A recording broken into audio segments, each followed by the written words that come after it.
வணக்கம் நண்பர்களே, welcome to குட்டி இன்ஃபோ. சற்று முன் ரேஷன் கார்டு வைத்திருப்பவர்களுக்கு அரசிடமிருந்து மிக முக்கிய அறிவுறுத்தல் வெளியாகி உள்ளது. அதன்படி தமிழ்நாட்டில் 2 கோடிக்கும் அதிகமான ரேஷன் கார்டுகள் பயன்பாட்டில் உள்ளன.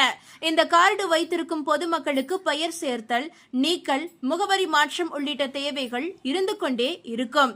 இதனை கருத்தில் கொண்டே தமிழ்நாடு அரசு ரேஷன் கார்டு சேவைகள் மிக எளிதாக கிடைக்கும் வகையில் தாலுகா வாரியாக மாதந்தோறும் பொது விநியோக திட்ட குறைதீர்ப்பு முகாம்களை நடத்தி வருகிறது.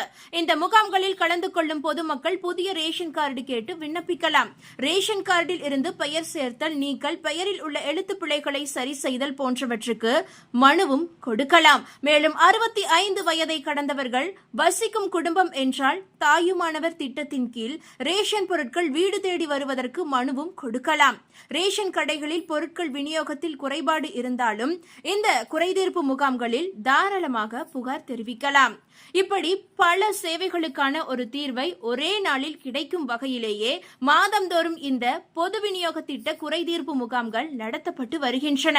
அப்படி இருக்கையில் இப்போது தேர்தல் நடத்தை விதிமுறைகள் அமலில் இருப்பதால் பொது விநியோக திட்ட குறைதீர்ப்பு முகாம்கள் நடத்தப்படாது என மாவட்ட ஆட்சியர்கள் அந்தந்த மாவட்ட மக்களுக்கு தெரியப்படுத்தி உள்ளனர்.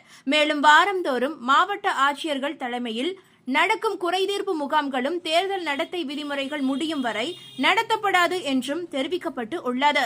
எனவே மாவட்ட ஆட்சியரை நேரில் சந்தித்து பட்டா, சிட்டா, உதவித்தொகை கேட்டல், தொழில் கடன் கேட்டு மனு அளித்தல் உள்ளிட்ட கோரிக்கைகள் இருந்தால் தேர்தல் நடத்தை விதிமுறைகள் அமலில் இருக்கும் வரை இதை செய்யவே முடியாது.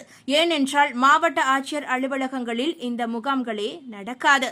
இது தெரியாமல் யாரும் மாவட்ட ஆட்சியர் அலுவலகங்களுக்கு நேரில் சென்று அலைய வேண்டாம். தமிழ்நாட்டு சட்டசபை, அதாவது நமது தமிழ்நாடு சட்டப்பேரவை தேர்தல் முடிவுக்கு பிறகு எந்தெந்த தேதிகளில் குறைதீர்ப்பு முகாம்கள் நடத்தப்படும் என மாவட்ட ஆட்சியர்கள் அறிவிப்பார்கள். அதனை தெரிந்து கொண்டு அந்த தேதியில் தங்களின் கோரிக்கைகளுடன் சென்று மாவட்ட ஆட்சியரிடம் உங்களுடைய மனுக்களை நீங்கள் தாராளமாக அளிக்கலாம். இந்த தகவல் உங்களுக்கு பயனுள்ளதாக இருந்தால் மறக்காம இந்த வீடியோவை லைக் பண்ணி உங்களுடைய ஃப்ரெண்ட்ஸுக்கும் ஃபேமிலிக்கும் ஷேர் பண்ணி விட்டுருங்க.